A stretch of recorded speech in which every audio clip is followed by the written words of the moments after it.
আপনারা জানেন, মাদকাসক্তি একটি ভয়াবহ সামাজিক ব্যাধি। ব্যক্তি পর্যায় থেকে শুরু করে পারিবারিক, সামাজিক, জাতীয় পর্যায়ে আন্দোলন তৈরি, জনসচেতনতা বৃদ্ধি এবং মাদক বিরোধী সার্বজনীন প্রতিরোধ ব্যবস্থা গড়ে তোলার মাধ্যমে এই মরণব্যাধির বিরুদ্ধে আমাদের চলমান যুদ্ধ অব্যাহত রাখতে হবে। বর্ডার গার্ড বাংলাদেশ প্রথাগত সীমান্ত রক্ষা কার্যক্রমের পাশাপাশি মাদক নির্মূলের লক্ষ্যে নিরলস কাজ করছে। বিজিবিতে অন্তর্ভুক্ত পুরুষ সৈনিকের পাশাপাশি নারী সৈনিকরাও দেশমাতৃকার সেবায় নিজেদের যোগ্য ও দক্ষ প্রমাণিক হিসেবে প্রমাণিত করেছেন।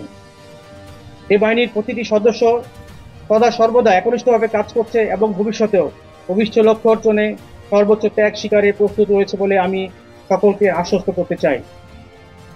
মিয়ানমার সীমান্তে মাদক পাচার প্রতিরোধের বিষয়টি বর্ডার গার্ড বাংলাদেশ কক্সবাজার রিজিয়নের জন্য একটি বড় চ্যালেঞ্জ, যা মোকাবিলা করতে আমরা বদ্ধপরিকর। শুধু কক্সবাজার নয়, দেশের বিভিন্ন স্থান হতে বর্ডার গার্ড বাংলাদেশ সর্বগ্রাসী ইয়াবা, ক্রিস্টাল মেথ, আইস, ফেন্সিডিল সহ ও বিদেশি মদ সহ বিভিন্ন ধরনের মাদকদ্রব্য প্রতিদিনই আটক করে যাচ্ছে।